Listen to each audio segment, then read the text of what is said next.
یہ محفل اس لیے ہے کہ آپ لوگ سوال کریں۔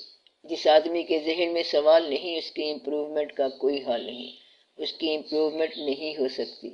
مثلاً آپ چلتے جا رہے ہیں اور زندگی میں کہیں دقت آ گئی کہ ایسا کیوں ہے، یہ کس طرح ہوا، یہ کیسے ہو گیا۔ بعض اوقات تجربے کے بعد سمجھ آتی ہے۔ اگر پہلے سمجھ آ جائے تو تجربے کی زد سے انسان بچ سکتا ہے۔ اگر تو اللہ تعالیٰ نے سمجھانا ہے تو وہ تو سمجھا ہی دیتا ہے۔ خود سمجھو گے تو تھوڑا سا ٹائم لگ جائے گا اور دقت پیش آئے گی۔ اگر آگاہ ہو جاؤ تو آگاہ ہو سکتے ہو۔ مطلب یہ ہے کہ اگر کسی ایک جگہ جاؤ اور پتہ چلے کہ وہاں تو دھوپ بڑی تیز ہے، اگر پہلے سے پتہ کر کے جاؤ گے تو دھوپ سے بچ جاؤ گے، بس اتنا فرق ہے۔ علم کا یہی فائدہ ہے۔ اگر تب سے لگ گئی تو پھر آپ کہو گے کہ یہ کیا ہوا اور کیوں ہوا۔ اس کا نام گرمی ہے۔ گرمی کا کیا علاج ہے، کیا انتظام ہے؟ اس کا علاج سایہ ہوتا ہے اور پانی ہوتا ہے۔ اس لیے بہتر ہے کہ کسی سے پوچھ لیا جائے کہ سفر کیسا ہونے والا ہے، آگے کیا ہوگا۔ اگر گرمی ہوگی تو اس کا انتظام کرو، یہ چیزیں ساتھ لے جاؤ، پانی ساتھ لے جاؤ، یہ واقعات کرو تو بچا ہو جائے گا۔ ایک تو یہ ہوتی ہے سوال کی ضرورت اور اہمیت، ایک یہ ہوتا ہے کہ فلاں جگہ تک تو ہم بات سمجھ گئے، اس سے آگے سمجھ نہیں آتی کہ یہاں پہ مسئلہ کیسے ہے۔ نئی ڈیٹ کی دریافت جو ہے اس کے لیے پہلے سوال پیدا ہوتا ہے کہ فلاں کتاب میں علم الاسماء ہے، یعنی نام کا علم۔ نام کس طرح رکھے جاتے ہیں چیزوں کے، چیز کا نام کے ساتھ کیا تعلق ہے، نام کی شے کے ساتھ کیا نسبت ہے، اور یہ چیز بڑی ضروری ہوتی ہے۔ چاند کا لفظ ہے یا قمر کا لفظ ہے، آگے قمر کے ساتھ جو ہے چاند کا مشاہدہ اور چیز۔ قمر کا منیر کا لفظ اتنا ہی خوبصورت ہوتا ہے جتنی شے خوبصورت ہو، اور غصہ، خطرناک غصہ، غصہ بھی ایسا ہے تو لفظ بھی ایسا ہے، یعنی جتنا بدنما غصہ ہوتا ہے اتنا ہی بدنما لفظ غصہ ہوتا ہے۔ جتنی خوشنما دعا ہوتی ہے اتنے ہی خوشنما الفاظ دعا ہوتے ہیں۔ شالا خیر تھی تو لفظ ہی بہت بھلا لگتا ہے۔ اسی طرح اشیاء کے نام ہیں اور نام کی اشیاء ہیں۔ دنیا میں ایسا کوئی اسم نہیں ہے جس کا مسمى نہ ہو۔ مثلاً ایک لفظ ہے رحمت، رحمت کا لفظ ایک لفظ بن گیا، مگر لفظ تو رحمت نہیں ہے، اس کا متبادل ایک عمل ہے، اور اس عمل کا ہونا رحمت ہے۔ جس آدمی نے رحمت نہیں دیکھی اس نے رحمت کا لفظ کیا سمجھنا ہے؟ جب ہم کہتے ہیں الحمدللہ رب العالمین، سب تعریفیں عالمین کے رب کے لیے ہیں، اگر تعریف کا مفہوم سمجھ نہ آیا یا شکریہ کا مفہوم سمجھ نہ آیا تو خالی کہنے سے مفہوم ادا نہیں ہوا۔ آپ نے کہا تو ہمارا رب ہے، ابھی تھوڑی دیر پہلے گلہ کر رہے تھے کہ پیسے نہیں ہیں، اور اب جا کے اس کے سامنے جھوٹ بولتے ہو کہ تو ہمارا رب ہے۔ تو وہ رب ہے، اور آپ کہتے ہیں کہ تو سب عالمین کا رب ہے، ہمارا بھی رب ہے، ہم تجھی سے مدد مانگتے ہیں، اور ابھی شور مچا رہے تھے، ہنگامہ ہائے سود و زیاں تھا، ادھر یہ لے آ ادھر وہ لے آ، یہ کر وہ کر، اس طرح شور مچاتا رہتا ہے انسان۔ اگر ہم تجھی سے مدد مانگتے ہیں تو مدد اسی سے مانگو اور دوسرا لفظ نہ کہو۔ لہٰذا بہت سارے لوگوں کا اسلام قبول کرنے کے بعد بھی الفاظ کے طور پر اور اس کے مفاہیم کے طور پر بات ادا نہیں ہوتی ہے۔ مقصد یہ ہے کہ یہ بہت ضروری بات ہے، اس پہ اگر آپ تھوڑی دیر کے لیے غور کریں تو میرا خیال ہے سارے واقعات خود بخود درست ہو جائیں گے۔ اور کچھ نہ کرو، اور یہ جو الفاظ بولتے ہیں آپ صرف ان کے مفاہیم بولو۔ لفظ کا مفہوم اگر ادا ہو گیا تو یہ سمجھو کہ سارے کا سارا واقعہ ٹھیک ہو گیا۔ جب ہم کہتے ہیں کہ یہ وظیفہ کرو 41 دن 1000 مرتبہ روزانہ، اس کا ایک مفہوم یہ بھی ہوتا ہے کہ 41 دن 1000 مرتبہ روزانہ ادا کرنے سے شاید لفظ کی صفت تمہارے اندر پیدا ہو جائے یا صفت کا مفہوم پیدا ہو جائے۔ اگر وظیفہ کرتے ہو یا کریم، تم بھی تو سوچتے ہوگے کہ کریم کیا لفظ ہے، پھر پوچھو گے کہ کرم ہوتا کیا ہے۔ کرم اگر خالی اعمال کا نتیجہ ہوتا ہے تو پھر کرم کیا ہے؟ وہ تو نتیجہ ہو گیا۔ گویا نمبر 1 اس میں یہ ہے کہ کرم کو سمجھو کہ کرم کیا ہوتا ہے، اور پھر کرم کرنے والے کی ڈگری کیا ہوتی ہے مرتبے کے لحاظ سے، کون کرم کر سکتا ہے اور کس پر کرتا ہے۔ وظیفے سے اگر یہ بات سمجھ آ گئی تو آپ کو کرم سمجھ آ گیا، اور جس کو کرم سمجھ آ گیا اس پہ کرم ہو گیا۔ رحمت کیا ہوتی ہے؟ آپ رحمت کو پکارتے ہو، اگر مفہوم سمجھ آ گیا تو پھر رحمت ہوگی۔ رحمت کیا ہوتی ہے؟ رحم اور شفقت۔ جس طرح ماں اپنے بچے کے ساتھ انصاف نہیں کرتی بلکہ رعایت کرتی ہے۔ وہ انصاف کرنے لگ جائے تو پھر اس بچے کی حرکتوں کے مطابق جواب دیتی جائے۔ وہ بچہ غلطی کرتا ہے، ٹھیک طرح پرورش نہیں پاتا، اور ماں اس کو ٹھیک کرتی جاتی ہے، اور پھر وہ اور طرح سے پرورش پاتا جاتا ہے۔ تو رحم کا تعلق ماں کی شفقت کے ساتھ ہوا۔ رحم کا مطلب یہ ہوا کہ انسان کو اس کے اعمال کی زد سے بچائے، اس کے اپنے اعمال کی زد سے بچائے۔ اگر یہ بات سمجھ آ گئی تو سمجھ لو کہ رحمت سمجھ آ گئی اور رحمت کا مفہوم ادا ہو گیا۔ میں یہ کہہ رہا ہوں کہ الفاظ کو ان کے معنی کی نسبت سے پہچانا کرو۔ اگر یہ پہچان ہو گئی تو بہت سارا کام آسان ہو جائے گا۔ ایسا نہ ہو کہ بے ترتیب الفاظ بولتے چلے جاؤ۔ تو اسلام نے یہ بڑی رعایت کی ہے کہ الفاظ بھی وہی دیے ہیں جو مفہوم کی طرح بہت ہی خوبصورت ہیں، اور سب سے اچھا لفظ جو ہے محمد صلی اللہ علیہ وآلہ وسلم، وہ لفظ ہی تعریف کیا گیا ہے۔ جو ذات صلی اللہ علیہ وسلم تعریف کی گئی ہے اس کا لفظ بھی تعریف کیا گیا ہے، اس کا نام بھی تعریف کیا گیا ہے۔ مطلب یہ ہے کہ نام بھی اتنا ہی بلند ہوتا ہے جتنی ذات ہوتی ہے، نام بھی اتنا خوبصورت ہوتا ہے جتنی ذات ہوتی ہے۔ اس لیے آپ الفاظ کے معاملے میں ذرا غور کیا کرو کہ یہ لفظ ہوتا کیا ہے۔ معراج لفظ ہی عروج والا ہے، اور ذات صلی اللہ علیہ وسلم ہی عروج والی ہے۔ کبھی آپ غور کرو تو لفظ کے اندر ہی سارا واقعہ سمجھ آ جاتا ہے۔ ذلت لفظ ہی نیچے گر رہا ہے، اور عزت لفظ ہی عزت والا ہے۔ یہ ہے الفاظ کی فونیٹکس، الفاظ کی آواز، الفاظ کا مضمون۔ آگے پھر عمل کا مضمون ہے کہ اس کے ساتھ کیا عمل وابستہ ہے۔ تو ہر لفظ کے ساتھ ایک ذات وابستہ ہے، اور ہر لفظ کے ساتھ ایک عمل بھی وابستہ ہے۔ ہر لفظ کے ساتھ پکارنے کا ایک انداز وابستہ ہے، اور پکارنے والا اگر الفاظ سمجھ جائے تو وہ مفہوم بھی سمجھ جاتا ہے۔ آپ ان الفاظ کا مفہوم سوچا کریں جو آپ ادا کرتے رہتے ہیں۔ انسان جب نماز پڑھتا ہے تو وہ جو پڑھ رہا ہوتا ہے اگر اس کے مفہوم کو سمجھ کر پڑھے تو اس کا ذہن کہیں اور منتشر نہیں ہوگا۔ اگر نماز میں انسان یہ سمجھ لے کہ مجھ سے کیا کہلوایا جا رہا ہے اور میں کیا کہہ رہا ہوں تو اس کا ذہن کہیں اور تو نہیں جائے گا۔ جب آپ بغیر خیال کے بے ربط باتیں کرتے ہو تو پھر آپ کی آواز ختم ہو جاتی ہے۔ پہلے دعا کی کہ یا اللہ رحم فرما، اور اللہ کو رحم کی درخواست دے دی، اور ادھر مدد کے لیے پکارتے گئے، تو ہمیں پالنے والا ہے، اور پھر لگاتار ہڑتالیں کر دیں کہ کئی دن سے تنخواہ نہیں ملی۔ کہتے ہو اللہ تو پالنے والا ہے، اور اگر کارخانہ نہ ہو تو پھر یہ ہے نیت کی بات۔ مقصد یہ کہ ساری نیت جو ہے اگر آپ کی ندا کے برابر نہ ہو تو سمجھو کہ ایمان میں کوئی خلل رہ گیا۔ آپ حرف ندا میں کچھ اور کہہ رہے ہیں اور ارادہ کچھ اور ہے۔ اللہ اگر نظر آنے والی بات ہوتی تو پھر آپ کے لیے آسانی ہوتی۔ اللہ تو نظر آنے والی بات نہیں ہے بلکہ ندا کے طور پر ہے۔ لوگوں کو عام طور پر ندا کا مفہوم سمجھ نہیں آتا، یعنی دعا کے طور پر اللہ کو چٹھی لکھی ہے، مگر اب پتہ نہیں ہے کہ چٹھی باہر جانی ہے کہ چٹھی اندر آنی ہے۔ مطلب یہ کہ اس کا باہر کی طرف رخ ہے یا اندر کی طرف رخ ہے، آسمان کی طرف بھیج رہے ہو یا کسی بندے کی طرف بھیج رہے ہو، تو یہ کیا ہے؟ تو جب تک یہ مفہوم نہ سمجھ آئے کہ لوکیشن اتھارٹی کہاں پر ہے اور دعا کا مفہوم کیا ہوگا اور ندا کس سپیڈ سے جائے گی اور کہنے والے کا کتنا اثر ہوتا ہے، تو بات سمجھ نہیں آئے گی۔ ایک دعا ایک آدمی کرتا ہے اور دوسرا آدمی بھی وہی دعا کرتا ہے، تو کہتے ہیں کہ دوسرے کی دعا منظور ہو گئی۔ اب اللہ برابر کا سلوک کرنے والا ہے تو دوسرے کی دعا کیوں منظور ہو گئی؟ اس لیے کہ اس دوسرے کا اپنا طریقہ ہے۔ کیا طریقہ ہے؟ کہ وہ الفاظ کے اندر مفہوم کا تصور رکھتا ہے، تو جس نے الفاظ کا مفہوم سمجھا اس کی بات منظور ہو گئی۔ مقصد یہ کہ اگر کوئی شخص بے جان ہوگا تو اس پر بولنے والے کا اثر تو نہیں ہوگا۔ ہر لفظ جو ہے اس کا معنی ہوتا ہے، آپ کے نام کا معنی ہوتا ہے۔ اپنے نام کے الفاظ پر غور کیا کرو کہ اس کا مفہوم کیا ہے۔ اگر کردار اسلام کے مفہوم کے برابر شروع کر دو گے تو پھر کامیابی ہو جائے گی، ورنہ دقت ہی ہوتی جائے گی، ہارڈ ہو جاؤ گے، مختلف ہو جاؤ گے۔ غرور میں کیا فرق ہے؟ عام طور پر اس میں جو فرق ہے اس سلسلے میں دو چیزوں پر غور کرو۔ ایک تو یہ ہے کہ وہ دونوں ایک کیٹیگری کی ہونی چاہیے یا مخالف کیٹیگری ہونی چاہیے۔ رات اور دن میں کیا فرق ہے؟ یہ ہو سکتا ہے۔ شام اور رات میں کیا فرق ہے؟ یہ بھی ہو سکتا ہے۔ مگر آپ نے خود ہی کدھر لگائی، خودداری کہاں لگائی اور غرور کہاں لگا دیا؟ ممکن ہے یہ الگ الگ ہوں۔ آپ پوچھنا کیا چاہتے ہیں؟ بہتر ہے کہ آپ وہی چیز پوچھیں کہ جس سے آپ کا ذاتی مسئلہ حل ہو۔ یہ لفظ میں استعمال کرنا چاہتا ہوں کہ کہاں کیا لگانا ہے، کیوں استعمال کرنا چاہتے ہیں، ایسا کیوں کرتے ہیں، اس کا آپ کی ذات سے کیا تعلق ہے۔ غرور ایک لفظ ہے، خودی ایک اور لفظ ہے، خودداری بالکل ہی ایک اور لفظ ہے۔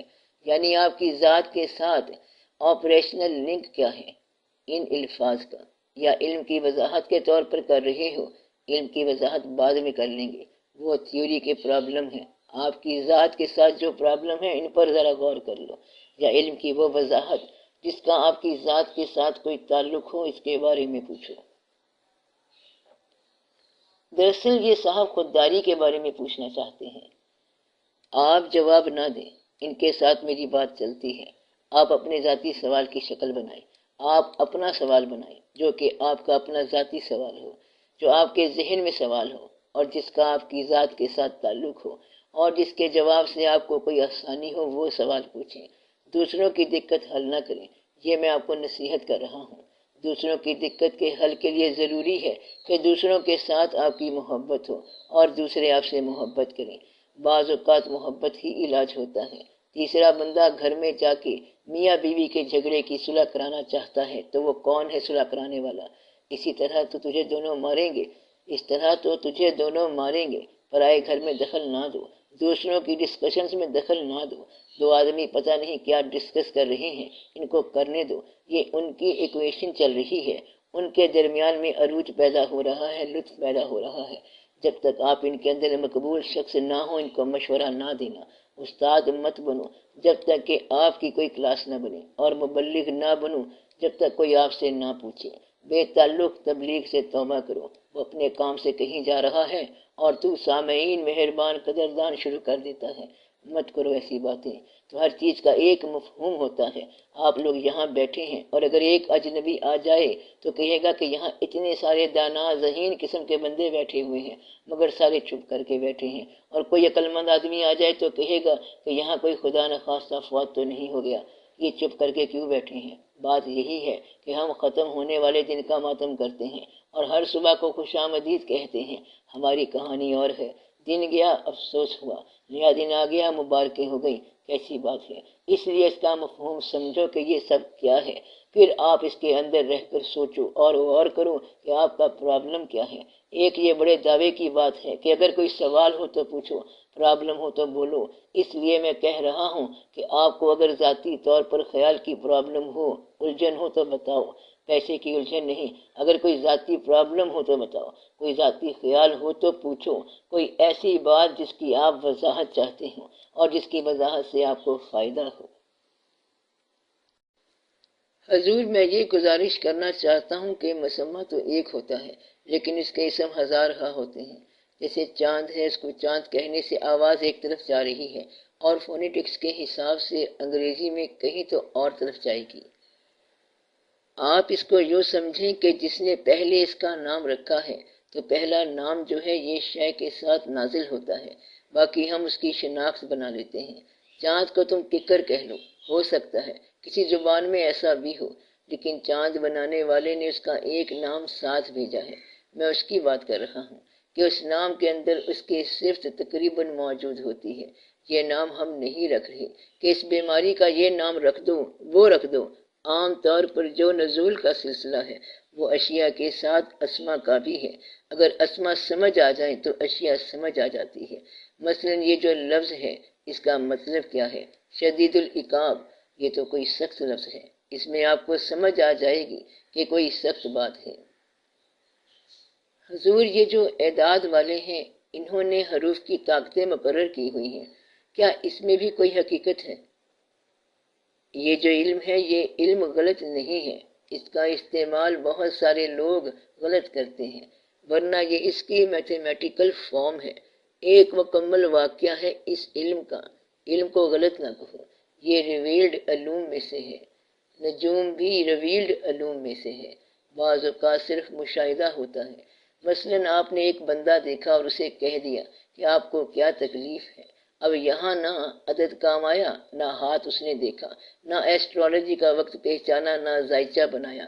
یہ علم بھی عطا ہوتا ہے، بعض اوقات نگاہ کا علم ہوتا ہے، بعض اوقات غور کا علم ہوتا ہے، بعض اوقات ایک آدمی دوسرے آدمی کو دیکھتا ہے، اسے کچھ سمجھ نہیں آتی، کہتا ہے کہ معاف کرنا میں بھول گیا تھا۔ بات دراصل یہ ہے کہ یہ اللہ تعالیٰ کے کام ہے۔ میں نے پہلے بھی آپ کو بتایا تھا کہ اللہ تعالیٰ چاہے تو پرندوں کو علوم سے نوازے۔ پرندے کئی دفعہ بات کرتے ہیں، مثلا ہدہد نے کمال کر دی، بڑی بات کر دی، اور اللہ نے بعض اوقات چھوٹی چھوٹی چیزوں کو بھی صفات سے نواز دیا۔ بھیڑ کو اور شہد کی مکھی کو دیکھو، اس نے اپنا کام کرنا ہے، اس نے اپنا کام کرنا ہے۔ اللہ تعالیٰ نے کہا ہے کہ اس کو میں نے الہام عطا کر دیا ہے، یعنی شہد کی مکھی کو الہام ہو گیا کہ اندر فیکٹری لگا دو۔ اس نے کیا کام کیا؟ شہد بنا دیا۔ آپ 1000 آرٹیفیشل شہد بناؤ، وہ نہیں بنے گا۔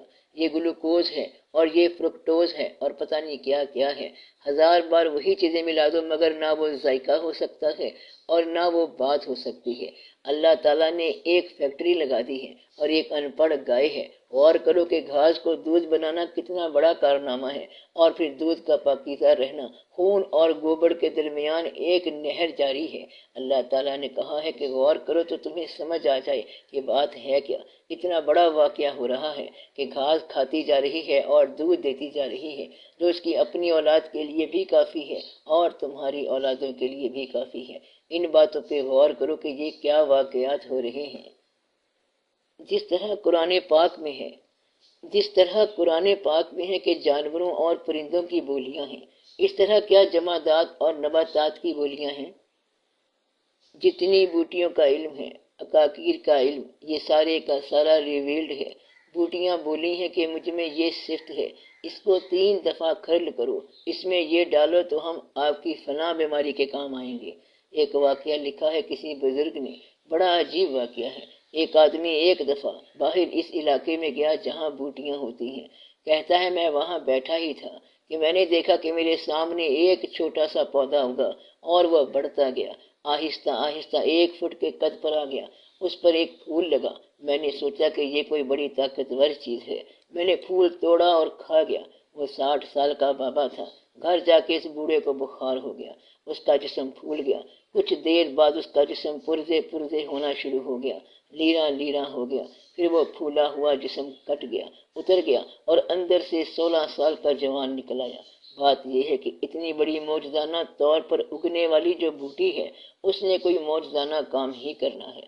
اس نے یہ بتایا کہ مجھے ایکسیپشن دیا گیا ہے، مجھے استعمال کرو۔ میں کوئی فارمولے کی بوٹی نہیں ہوں، میں فارمولے سے باہر کی بوٹی ہوں۔ مجھ سے فارمولے سے باہر کا کام لے لو۔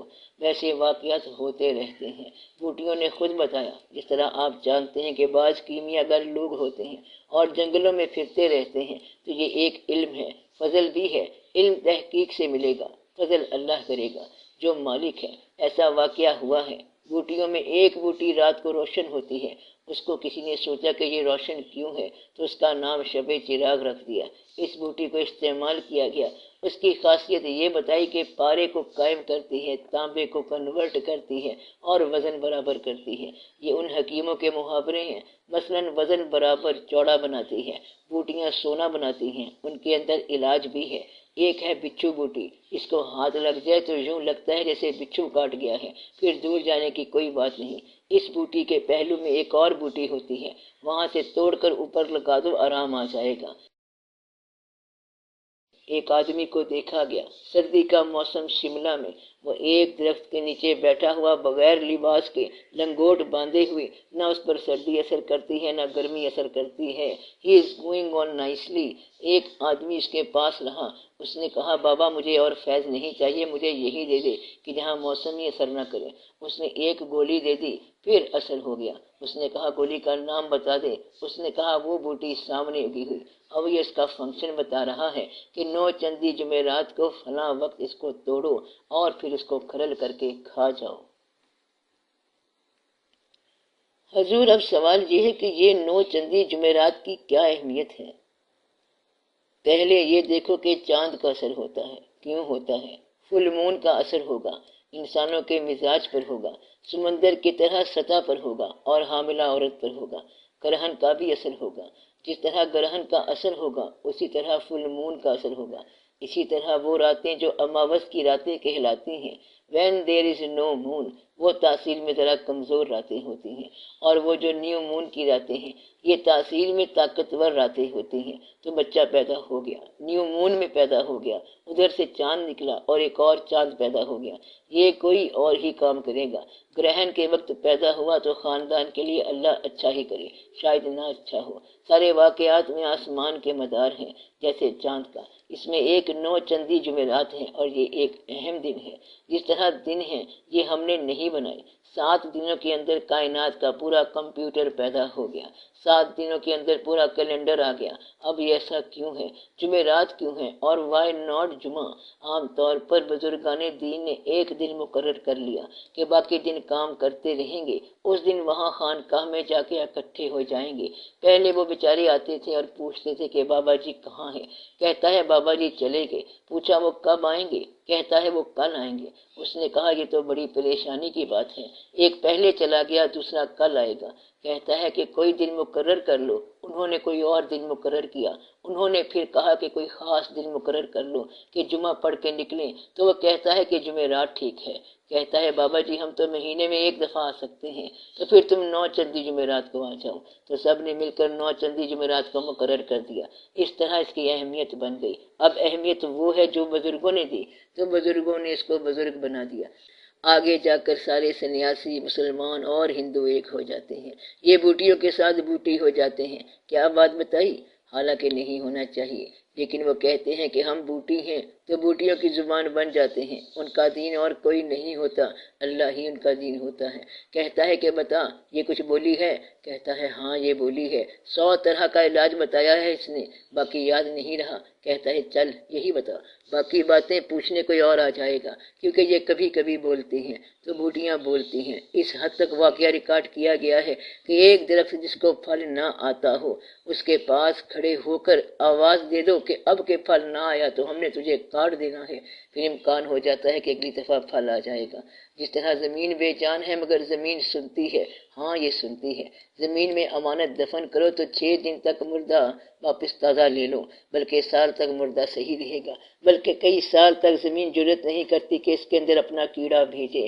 اب زمین جو ہے اس نے سن لی آپ کی بات کہ اے زمین آپ کے پاس ہماری یہ امانت ہے، اس لیے احتیاط کرنا۔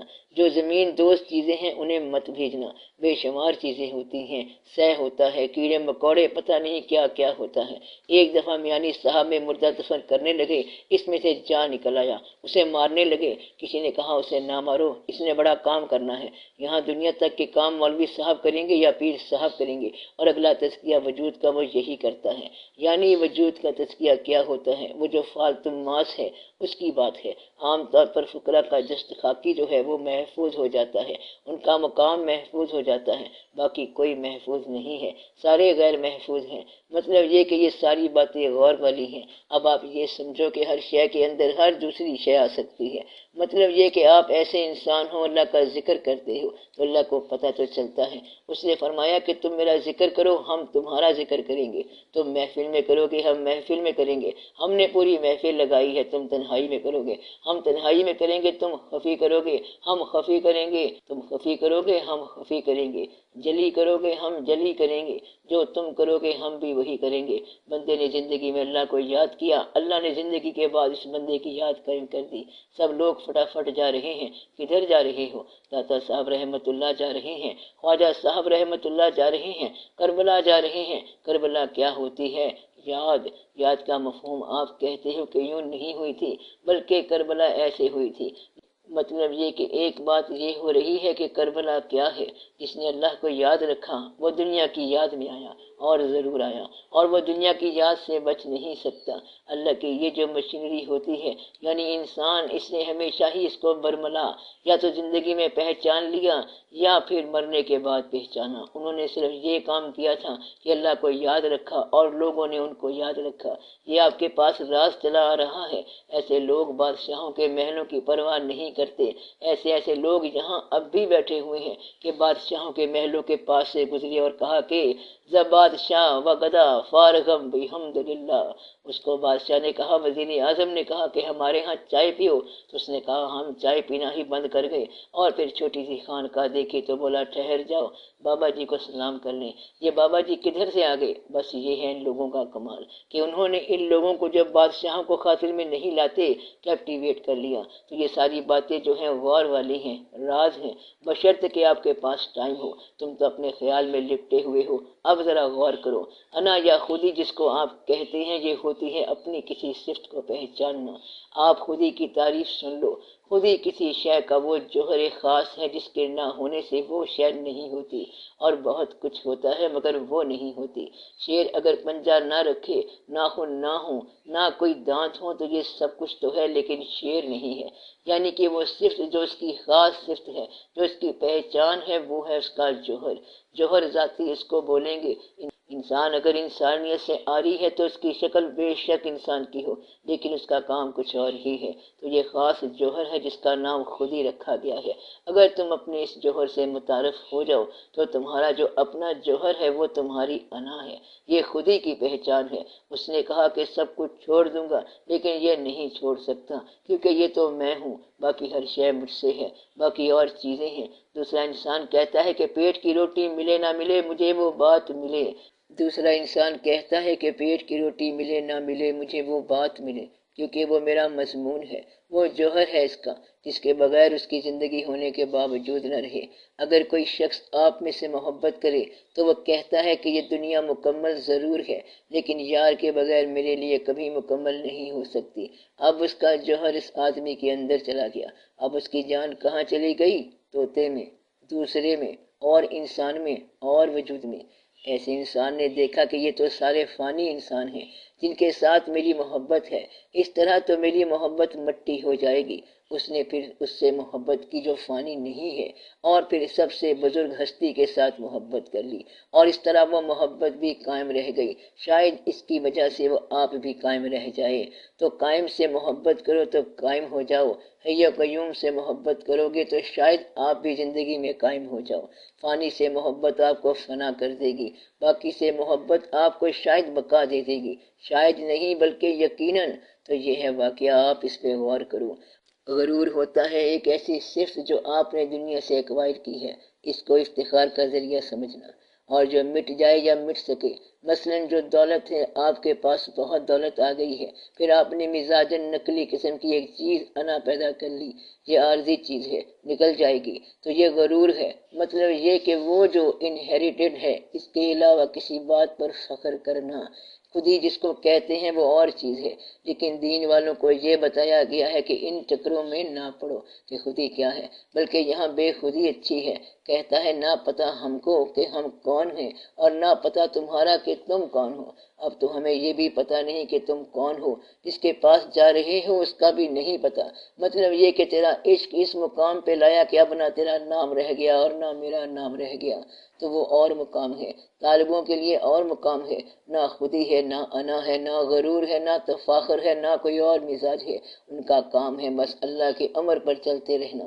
کہتا ہے تمہارا نام کیا ہے؟ کہتا ہے متی، امر کا متی۔ کہتا ہے تیرا نام تو کچھ اور تھا۔ کہتا ہے کہ میرا نام تو کچھ اور تھا مگر اب متی شیخ ہو گیا۔ کہتا ہے کہ ادھر کیوں گیا تھا؟ کہتا ہے کہ میں بھیج دیا گیا تھا۔ اب جو شخص اطاعت میں ہے وہ گمراہ نہیں ہو سکتا، امر تو گمراہ نہیں کرتا، اور جو اپنے مزاج میں ہے اسے گمراہ ہونے کا اندیشہ ہے۔ اپنے مزاج سے اپنے آپ کو علیحدہ کرنا اور کسی اطاعت میں جانا، یہ سیفسٹ راستہ ہے، محفوظ ترین راستہ ہے۔ اس نے چلایا تو چل دیے، اس نے بٹھایا تو بیٹھ گئے۔ اس نے کہا جان دے دو تو جان دے دی۔ اس کو شہادت کا بھی شوق ہے اور اطاعت کا بھی شوق ہے، اس لیے نہیں کہ شہادت کا درجہ مل جائے گا، ہم بڑے ہو جائیں گے، افتخار مل جائے گا، فخر ہو جائے گا، بلکہ یہ اس کا شوق ہے۔ وہ کہتا ہے کہ جیسے وہ کہے، جو وہ کہے ہم کر گزریں گے۔ وہ ہنسائے تو ہنسنے کو تیار ہیں، وہ رلائے تو رونے کو تیار ہیں، وہ بھلا دے تو اس بات کے لیے تیار ہیں، وہ یاد رکھے تو اس بات کے لیے تیار ہیں۔ جیسا چاہے جو کرے ہم راضی ہیں، یہ ایسی بات ہے۔ یہ لوگ بے خودی میں پہنچ جاتے ہیں، چلتے چلے جا رہے ہیں، بعض اوقات اپنا نام بھی پتہ نہیں، یہ اور کہانی ہے۔ ان کا علم اور ہوتا ہے، ان کا علم ہوتا ہے پہچان۔ کہتا ہے کہ کیا علم تیرے پاس ہے؟ کہتا ہے بہت علم۔ ان کو دوست کی خوشبو آ جاتی ہے، یہ درجے اور ہیں۔ میاں محمد صاحب رحمۃ اللہ نے سیف الملوک لکھی ہے، ایک آدمی نے محبوب کا نام سنا، تعریف سنی اور محبت پیدا ہو گئی۔ سن کر محبت ہونا یہ بڑے راز کی بات ہے، یعنی کہ محبوب کا ذکر سنا اور محبت پیدا ہو گئی، یہ بڑے نصیب کی بات ہے، اور جن کو نہیں ملتا ان کو دیکھنے کے بعد بھی نہیں ملا۔ ابو جہل کے ابو جہل ہی رہے، اور جن کو دیکھے بغیر ملا۔ اویس کرنی رحمت اللہ بھی ہو گئے، دور سے بھی آ گئے، رحمت اللہ علیہ بھی ہو گئے۔ یہ نصیبوں کی باتیں ہیں۔ خدا نے موسیٰ علیہ السلام کو دیدار کرایا تو جلوہ جھاڑی پر ڈال دیا، اس میں کیا راز ہے؟ اس کا راز یہ ہے کہ اگر اللہ نے ایسا کیا ہے تو ایسا ہی ہے۔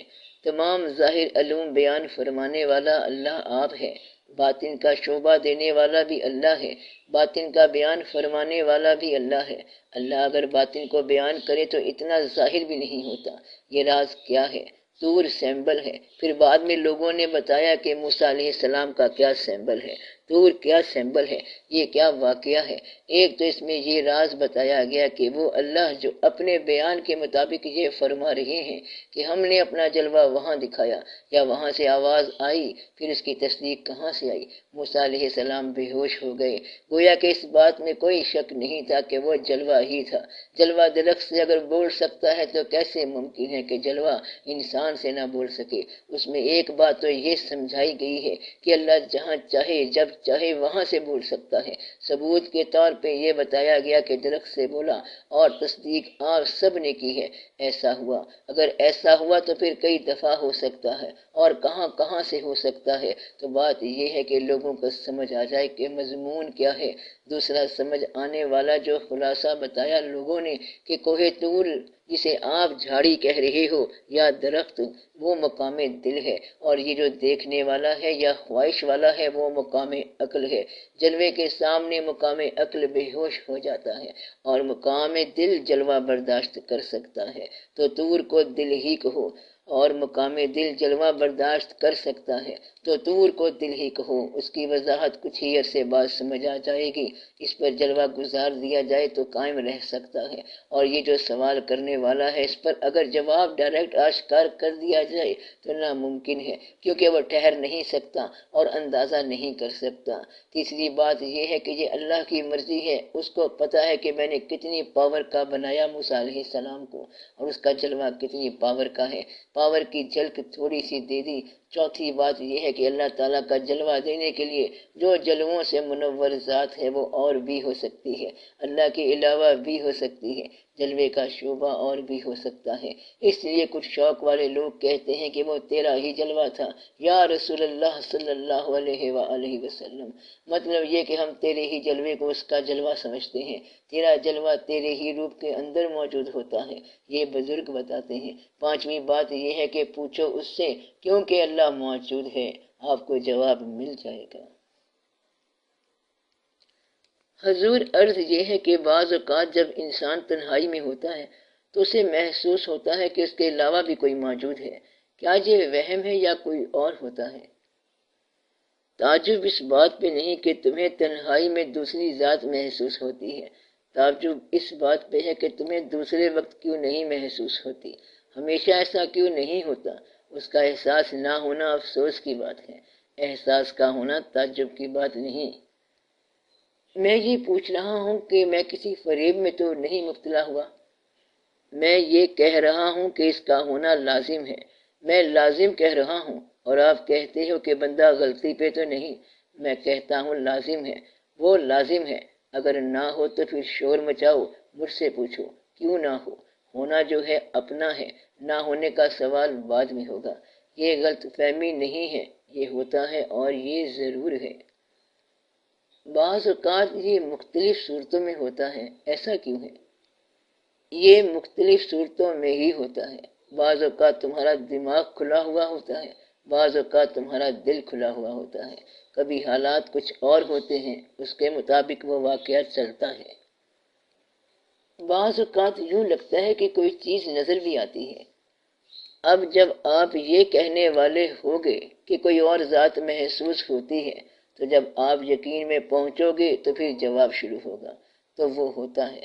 مقصد یہ کہ آپ کا ایک دوست ہے، اگر آپ کی شادی میں شامل ہو تو کہتے ہیں خوشیاں دو بالا ہو گئیں، غم میں شامل ہوا تو غم تقسیم ہو گیا، خوشی ملٹی پلائی ہو گئی، غم ڈیوائیڈ ہو گیا۔ یہ ڈویژن اور ملٹیپلیکیشن کے فارمولے ہو رہے ہیں۔ دوست ہمارے رنگ کو اپنا اور رنگ دے دیتا ہے۔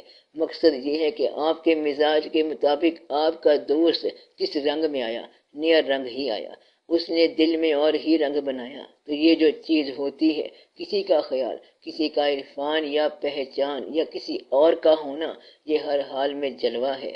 روپ انوکھے حسن ازل کے، آیا ہے ہر رنگ میں ڈھل کے۔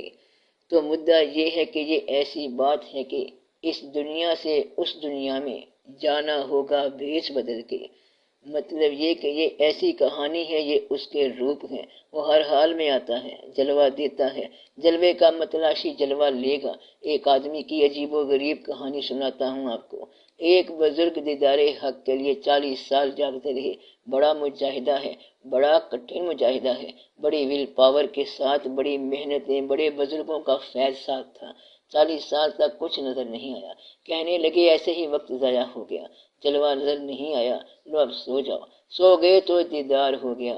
اب شور مچا دیا کہ دیکھو میں کیا کرتا رہا ہوں 40 سال، اور نیند میں ساری بات ہو گئی۔ ان کے بزرگوں نے پکڑ لیا ان کو اور کہا کہ وہ 40 سال کا جاگنا ہی تجھے نیند میں فیض یاب بنا گیا۔ بات تو یہ ہے کہ تمہیں سمجھ نہیں آتی کہ قصہ کیا ہے۔ وہ تو ایسا ہے کہ وہ چاہے تو دیدار کرا دے، چاہے تو نیند میں کرا دے، چاہے تو پاس آ جائے، چاہے تو اپنے پاس بلا لے، اس کی مرضی ہے۔ چاہے تو غم سے نواز دے، یہ بھی اللہ کا جلوہ ہے۔ یاد رکھنا کہ غم سے نواز دے، اور چاہے تو خوشی سے نواز دے، چاہے تو بازاروں میں بٹھا کے اکیلا کر دے، یہ اس کے کام ہے۔ جلوہ بہرحال جلوہ ہے۔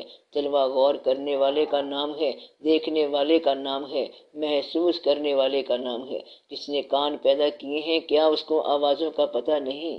آپ ہی بتا دو، اگر شوق کے کان کھلے ہوں تو آواز کیسی ہوگی؟ آہٹ ہوگی۔ سن رہا ہوں میں آہٹیں تیری، تو کہیں آس پاس ہے آجا۔ اگر آنکھ کھلی ہو تو کوئی اور جلوہ دے دے گا۔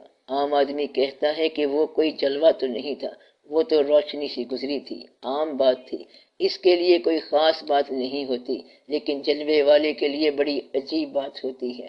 اللہ چاہے تو آنکھوں کے ذریعے جلوہ دکھا دے، کانوں کے ذریعے جلوہ دکھا دے، احساس کے ذریعے جلوہ دکھا دے، حیرت کدہ عقل میں جلوہ دکھا دے، ایک الجھا ہوا سوال حل کر دے تو جلوہ ہو گیا، ناممکن مسئلہ حل ہو جائے، جلوہ ہو گیا۔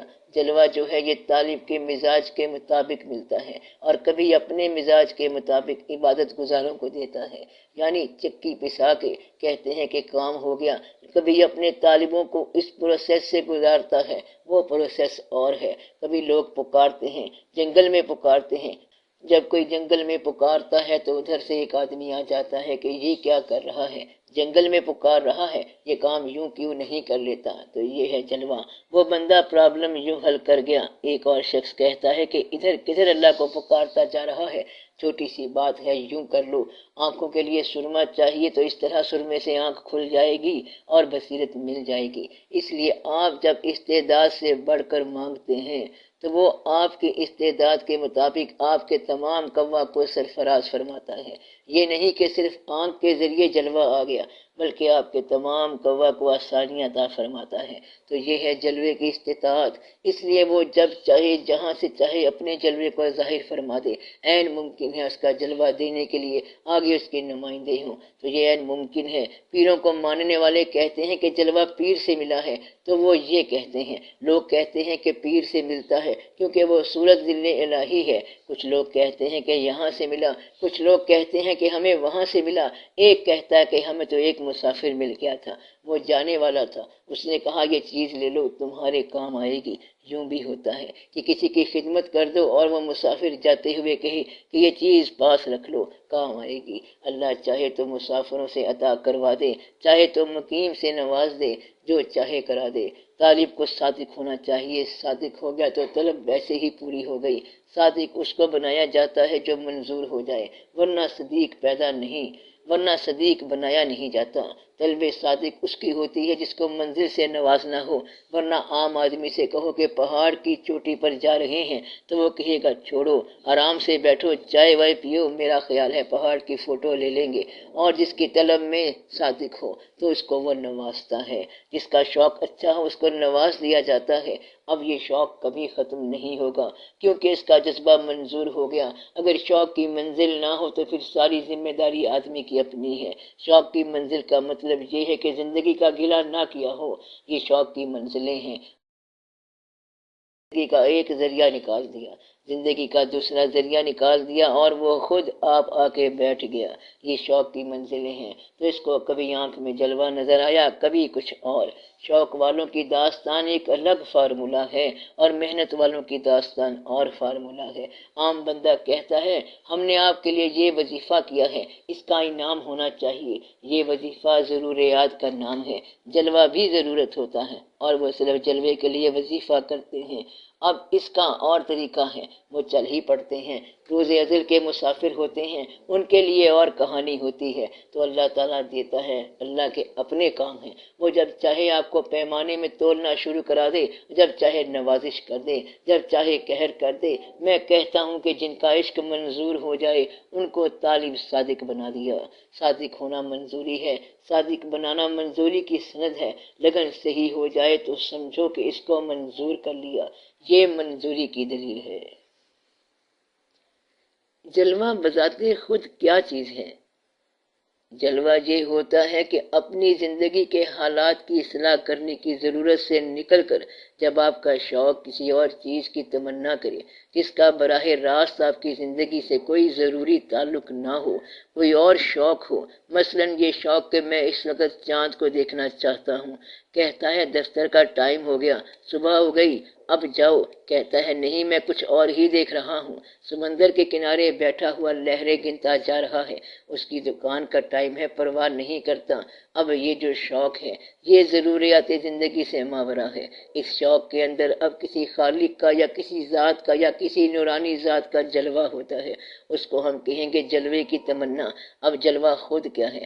جلوہ بہت خوبصورت چیز ہے۔ مثلاً چاند جو ہے بذات خود روشنی نہیں ہے، مگر چاندنی جو ہے یہ جلوہ ہے۔ فرض کرو ایک شکل ہے آپ کا محبوب بیٹا یا محبوب دوست۔ اب جو دوست تھا اس کی کتنی آنکھیں ہیں؟ 2 کان، ناک، قد، اس میں بات کیا ہے؟ وہی 2 آنکھیں، کان، ناک وغیرہ جو دوسروں کا ہے۔ کیا اس کا رنگ سفید تھا؟ سفید رنگ کے تو کئی لوگ پھرتے ہیں، تو پھر کیا تھا؟ یوں سمجھ لو کہ ماں کے لیے بیٹا کیا ہوتا ہے؟ وہ جلوہ ہوتا ہے۔ چھوٹا سا بچہ پیدا ہوا، اس کی ٹنڈ بھی چھوٹی سی ہے، ماں سے پوچھو کہ یہ کیا ہے؟ یہ جلوہ ہوتا ہے، رحمتیں ہیں۔ وہ چیز جو آپ کے لیے پورے انہماک کا باعث ہو جائے وہ جلوہ ہوتا ہے۔ یعنی شکل کے اندر ایک اور شکل ہوتی ہے جو محبوب کی شکل ہوتی ہے، وہ چیز جو آپ کو ڈائریکٹ اپنی طرف متوجہ کر دے، کشش کر لے۔ یعنی آپ جب یہ سمجھیں کہ اس کائنات میں اگر مجھے کسی چیز کی ضرورت ہے تو صرف اس چیز کی ضرورت ہے۔ کہتے ہیں کہ لیلا کا رنگ ذرا پختہ تھا، لوگوں کو یہ رنگ پسند ہی نہیں ہے، اور مجنوں سے پوچھا کہ سنا بھائی دنیا دیکھی؟ کہتا ہے نہیں، کیوں؟ کہتا ہے ہم نے لیلا ہی دیکھی ہے، جب درد سے ہوتا تھا مستر، کہتا تھا یہ مجنوں رو رو کر، دنیا کی ہر ایک شے کو یا رب لیلا کر دے، محمل کر دے۔ اس کے لیے بس ایک ہی جلوہ ہے اور وہ ہے لیلا۔ لہذا وہ چیز جلوہ ہے جو آپ کو اپنے آپ کو نثار کرنے پر خوشی سے راضی کر لے۔ آپ کو کوئی کہے کہ 1 لاکھ روپے جمع کرا دو تو آپ کہیں گے کہ 2 روپے سے کام ہو جائے تو بہتر ہے، اور دوسرا کہتا ہے کہ جان دے دو تو آپ کہتے ہیں کہ بسم اللہ اور کوئی چیز مانگو۔ یہ تو ہم پہلے ہی نثار کرنے کے لیے تیار تھے، جس کے لیے آپ اپنی جان نثار کرنے کو خوشی سے تیار ہو جائیں وہ جلوہ ہے، اس کو جلوہ کہتے ہیں۔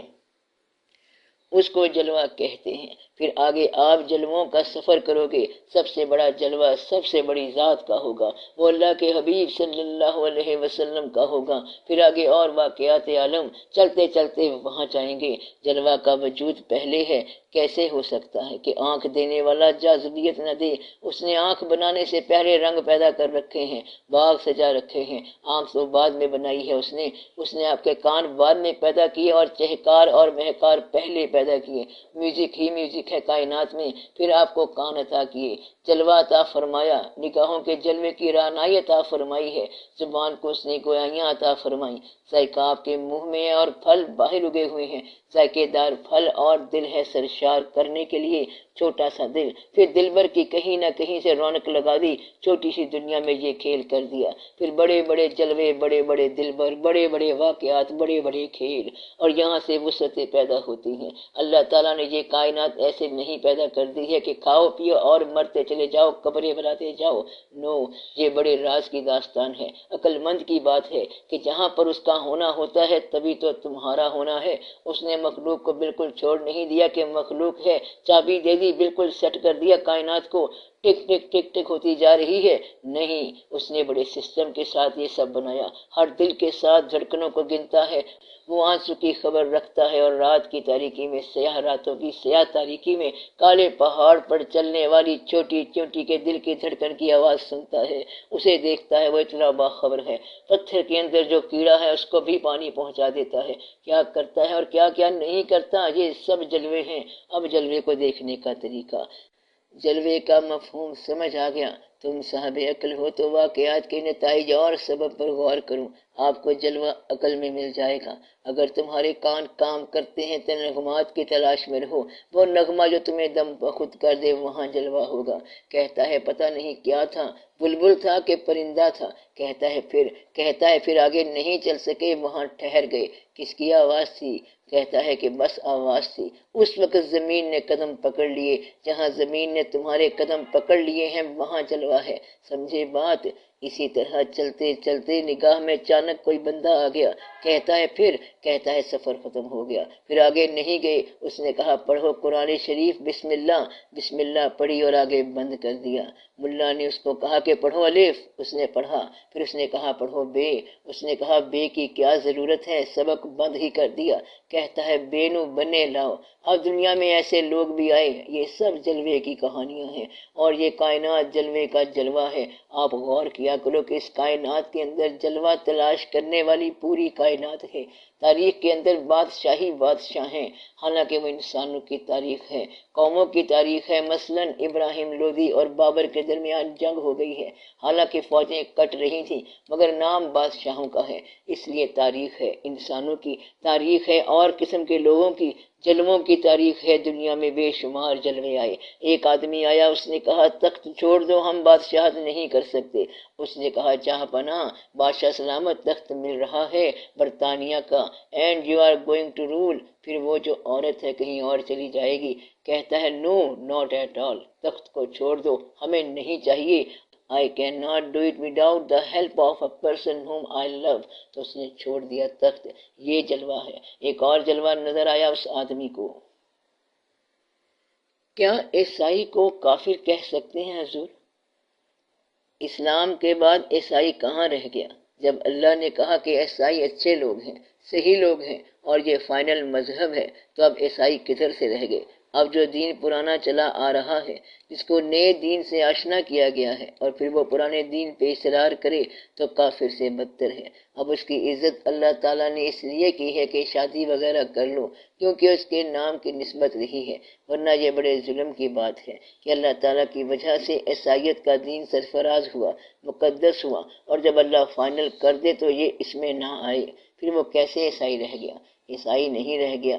عیسائی ہوتا تو اللہ کا حکم مانتا، کسی پیغمبر کی بات مانتا۔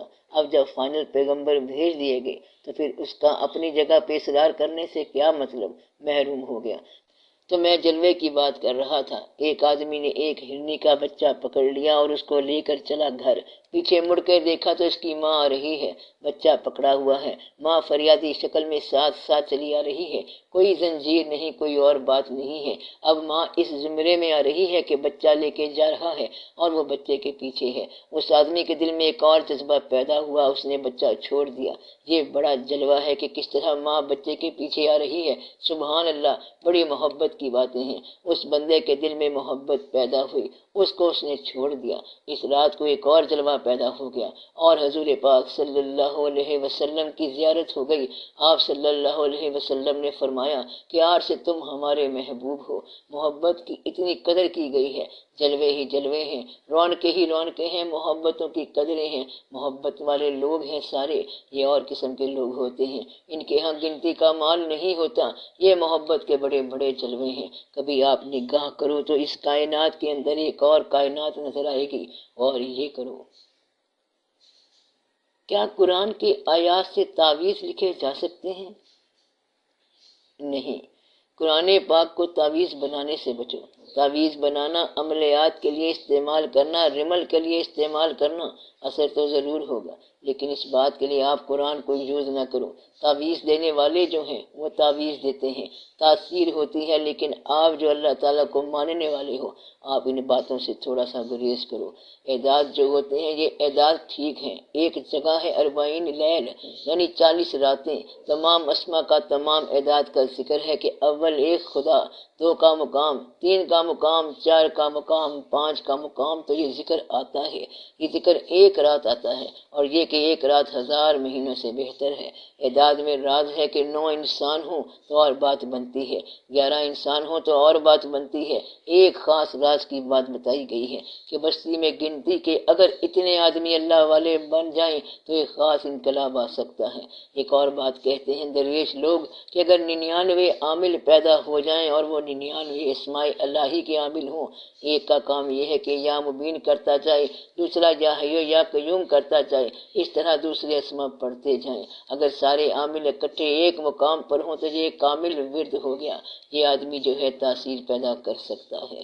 اب نام کے اعداد کیسے نکالتے ہیں؟ نام کے حروف کے اعداد جمع کر لیتے ہیں اور اس کو اللہ کی اسم کا وظیفہ دے دیتے ہیں کہ یہ پڑھتے جاؤ تو تاثیر ہو جاتی ہے۔ جب عدد سے ٹیلی کر گیا تو نام تاثیر میں آ گیا، لیکن آپ اس بات سے گریز کرو، آپ اللہ کے بندے ہو، اللہ اللہ کرتے جاؤ، ہر مشکل ٹل جائے گی۔ دنیا میں بچے پیدا ہونے ہیں، آدھے مرد اور آدھی عورتیں۔ جس کو پیر صاحب نے بیٹا دیا وہ سکولوں میں جا کے دیکھے کہ کتنے بیٹے ہوتے ہیں، اور کارپوریشن میں جا کے پتہ کرے کہ روز کتنے بیٹے پیدا ہوتے ہیں۔ وہاں نہ کوئی پیر ہے اور نہ مرید ہے، بیٹے ہی بیٹے ہیں۔ بیٹے بھی پیدا ہو گئے، بیٹیاں بھی پیدا ہو گئیں، لمبی چوڑی کوئی کہانی نہیں ہے۔ اگر آپ غریب ہیں اور وظیفہ کرتے جا رہے ہیں، غریب ہیں تو آپ سے زیادہ غریب لوگ بھی ہیں، یہ اور کہانی ہے۔ بس اپنے رجوع کو ٹھیک کرو، حالات کو ٹھیک کرنے کی بات نہیں، حالات تو ٹھیک ہو جائیں گے۔ محنت کے ساتھ چلتے جاؤ، گزارا کرتے جاؤ۔ یہ ایسی بات ہے کہ ہم داستان عشق مکمل نہ کر سکے، آغاز رہ گیا، کبھی انجام رہ گیا، کبھی تنخواہ کم رہ جاتی ہے، کبھی خرچ بڑھ جاتا ہے۔ غریب آدمی کی زندگی کیسے پوری ہو؟ غریب کی بات سن لو، وہ ترقی کے بعد بھی غریب ہوتا ہے۔ آپ بھیڑ کو لے لو، کوئی دن یا کوئی مہینہ ایسا نہیں ہوگا کہ بھیڑوں نے ڈسنا چھوڑ دیا ہو یا بھول گئی ہو۔ جس کا مزاج ہے، بھیڑ پر اچھا وقت آ گیا تو کیا وہ ڈسنا چھوڑ دے گی؟ برا وقت آ گیا تو بھی نہیں چھوڑے گی۔ ایک رات آندھی آئی اور آشیانے اڑ گئے، گھونسلے اڑ گئے، اور بیچاری چڑیا بڑی پریشان ہوئی کہ آشیانے اڑ گئے، مگر صبح اٹھی تو اس نے وہی حمد گائی جو روز گاتی تھی۔ یہ ہے مزاج۔ اگر آپ مزاج اتنا ہی بنا لو کہ آشیانے اڑ گئے، 4 تنکے اڑ گئے، اپنی حمد جاری رکھو، تو آپ کو بات سمجھ آ جائے گی کہ اصل میں کیا بات ہے۔ اس کا مطلب ہے کہ اگر تم بدلنے والے مطلون مزاج ہو گئے کہ کل کو میرے حالات بہتر ہو جائیں، تو حالات کبھی بہتر نہیں ہوتے۔ آپ نے دیکھا ہے کہ تخت پر بیٹھے ہوئے لوگوں کی نیند حرام ہو رہی ہے۔ آج کل تو دیکھ رہے ہو کہ لوگوں کے پاس بادشاہت ہے، پلاٹ الاٹ ہوتے جا رہے ہیں، واقعات بنتے جا رہے ہیں، مگر حالات اور نیندیں خراب ہوتی جا رہی ہیں۔ یعنی کہ سایہ اپنے اصل سے ڈر رہا ہے، اصل سائے سے ڈر رہا ہے۔ راستے میں ایک شجر گرا پڑا ہے اور انا کا سایہ قائم ہے، درخت کٹ گیا اور انا قائم ہے، گر پڑے ہیں اور انا اکڑ قائم ہے۔ مطلب یہ ہوا کہ آج کل آپ پوچھو کسی سے کہ تخت ہے اور نیند کیوں نہیں، ڈرانے والا اندر سے ڈرتا ہے، تو جو ڈرا رہا ہے اصل میں اندر سے وہ ڈر رہا ہے۔ سارے دوسروں کو ڈرا رہے ہیں اور اندر سے خود ڈر رہے ہیں۔ یہ میں آپ کی سیاست کی بات کہہ رہا ہوں۔ اصل میں ڈرتا کون نہیں ہے، وہ وہ جو اللہ پر راضی ہو گیا۔ جو شخص کہتا ہے کہ میں کل خوش ہو جاؤں گا وہ کبھی خوش نہیں ہوتا۔ مطلب یہ کہ حالات بہتر کرنے والا قید خانے سے نکل کر پرائم منسٹر بن گیا، اور انڈسٹری سے نکل کر چیف منسٹر بن گیا، اور فلاں جگہ سے نکل کر فلاں جگہ پہنچ گیا۔ سکون آیا؟ سکون پہلے دن کا نام ہے اور آخری دن کا نام ہے۔ سکون کس کا نام ہے؟ مزاج کا۔ ہم نے ایسے آدمی دیکھے کہ غریبی میں سکون اور دولت مل گئی تو دولت میں سکون، مہمان آ گئے، ٹین خالی ہے آٹے کا تو سکون ہے، تو سکون نہیں ہے تب بھی سکون۔ آپ اس پہ غور کر لو کہ اصل میں کیا بات ہے۔ سکون کیا ہے؟ جس کا آج سکون میں گزرا اس کا کل بھی سکون میں ہوگا۔ اگر دولت میں مزاج کے حالات نہ بدلیں، غریبی میں بھی نہیں بدلیں گے، تو آپ سکون کے لیے یہ کہو کہ ہم ازل سے راضی ہیں، کچھ ہے تب راضی ہیں، نہیں ہے تب بھی راضی ہوں گے، ہر روز راضی ہیں، ہر صبح راضی ہیں، ہر شام راضی ہیں۔ اب حالات کیا ہیں؟ آپ کا حال، آپ کا خیال، آپ کا سول، روح، یہ کام جاری رکھو۔ اب نتیجہ کیا ملا؟ نتیجہ یہ ملا کہ اللہ تعالیٰ نے بے قرار روحیں پیدا کی ہیں، وہ ہر حال میں بے قرار ہیں۔ اللہ تعالیٰ نے نفوس مطمئنہ پیدا کیے ہیں، وہ ہر حال میں مطمئن ہیں۔ اللہ تعالیٰ نے اطاعت گزار ازلی پیدا کیے ہیں، وہ ہر حال میں اطاعت کرتے ہیں۔ باغی بھی ازلی پیدا کیے ہیں، آپ دیکھتے جاؤ اور لطف لیتے جاؤ۔ بس آپ باغی لوگوں میں نہ ہونا اور نہ شکرے لوگوں میں نہ ہونا۔ آج شکر ادا کرنا شروع کر دو، حالات آج سے ہی بہتر ہو جائیں گے۔ جس وقت سے تم نے شکر کا کلمہ کہا حالات بہتر ہو گئے۔ حالات کب بہتر ہوں گے؟ جب شکر کرو گے۔ تو آپ شکر کیا کرو۔ شکر الحمدللہ رب العالمین۔ بس اب دعا کرو۔ صلی اللہ تعالی علی خیر خلقہ و نور عرشہ افضل الانبیاء والمرسلین سیدنا و سندنا و مولانا حبیبنا و شفیعنا محمد و آلہ و اصحابہ